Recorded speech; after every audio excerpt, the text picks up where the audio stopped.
Halo, assalamualaikum warahmatullahi wabarakatuh. Berjumpa lagi dengan channel saya. Dari Sewendi, gimana kabarnya teman-teman hari ini? Semakin baik dan semakin sangat baik. Itu yang saya harapkan dari teman-teman. Mudah-mudahan pada hari ini teman-teman sudah sehat semua, sudah baik semua, sudah bisa makan enak, sudah bisa tidur nyenyak, sudah bisa beraktivitas seperti biasa. Itu yang selalu saya doakan buat teman-teman. Semoga teman-teman pada hari ini itu sudah bisa merubah cara berpikirnya, terutama ya sudah bisa merubah cara bergaulnya, cara bersosialisasi dengan teman-teman, ataupun cara ya mungkin teman-teman punya keinginan untuk bergabung bersama teman-teman ya, misalkan di tetangga ataupun keluarga yang mungkin apa ya, sampai saat ini belum bisa keluar ya, cobalah keluar rumah sebentar-sebentar, cari kesibukan, cari afirmasi, cari apa ya, pokoknya cari kegiatan ya, cari kegiatan, jangan sampai kita terlalu berdiam diri di rumah, karena berdiam diri di rumah juga sangat terlalu salah untuk para penderita anxiety. Oke teman-teman ya, buat teman-teman yang baru bergabung silahkan di subscribe dulu channel saya dari Seondi, kemudian dibunyikan notifikasinya, kemudian di share sebanyak-banyaknya video ini jika memang video ini dibutuhkan atau bermanfaat buat teman-teman ya. Oke teman-teman ya, kali ini saya akan membahas tentang otak ataupun alam bawah sadar kita. Ya, kita terlalu banyak berbicara tentang alam bawah sadar itu. Mungkin bukan satu orang saya saja ya yang membahas tentang ini, tetapi banyak orang-orang di luar sana yang membahas tentang otak alam bawah sadar kita. Jadi gini teman-teman, intinya ya gitu kan, alam bawah sadar kita itu tidak bisa membedakan mana pikiran negatif, mana pikiran positif gitu.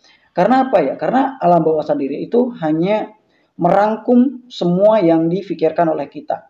Jadi rangkuman kita yang hari ini masuk itu akan kedeteknya ya, ataupun misalkan yang kebacanya ya itu aja gitu kan.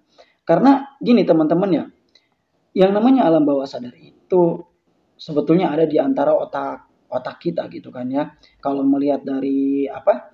Dari gambarnya gitu kan. Nanti ya, dari gambarnya gitu kan.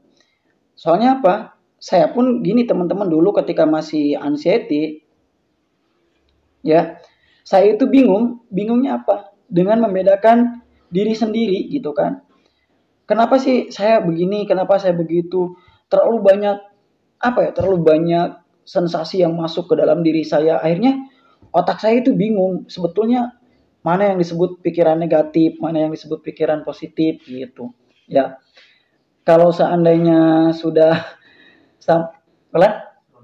di kantor MTS, ya, kalau misalkan sudah ke sana pikirannya gitu kan, kadang-kadang ya kita juga kesulitan untuk membedakan mana pikiran yang negatif, mana pikiran yang positif.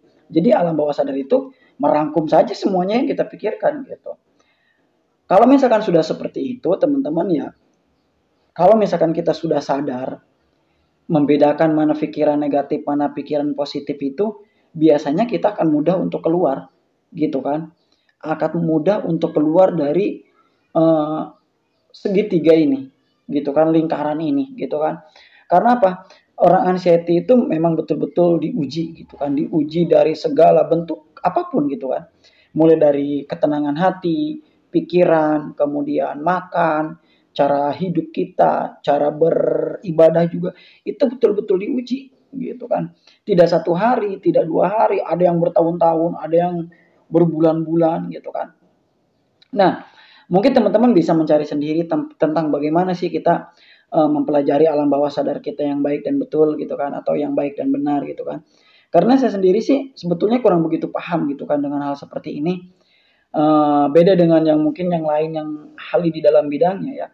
Cuma ketika saya merasakan kalau kita berbicara apa alam bawah sadar kita kan, kadang-kadang gini, alam bawah sadar kita saking kita menumpuknya pikiran kita sampai kita terbawa mimpi, sampai kita terbayang-bayang, sampai kita tidak bisa berpikir secara logis gitu kan, atau secara nyata. Ya, itu semua kan dihasilkan dari pikiran kita yang memang ya mungkin kacau gitu kan, yang kacau, kemudian pikiran kita yang kurang betul-betul kurang-kurang bersahabat buat kita yang menyebabkan kita ya alam bawah sadar kita itu merekam semua jenis gitu kan.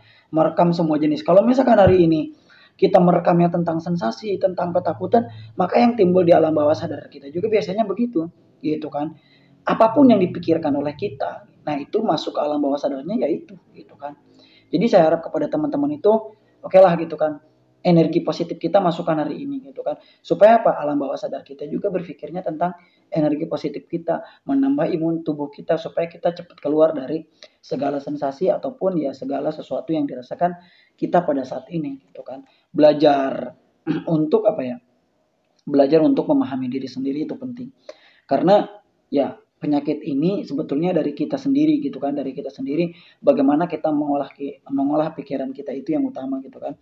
Ya kalau misalkan dulu saya tidak bisa berbuat banyak, sekarang alhamdulillah saya sudah bisa berbuat banyak tentang diri saya gitu kan. Intinya kesembuhan itu intinya kesembuhan itu ada gitu kan untuk teman-teman yang mau berusaha dan berikhtiar gitu kan. Oke, itu saja salam sembuh dari saya dari Seyondi. Wabillahi taufiq wal hidayah. Wassalamualaikum warahmatullahi wabarakatuh.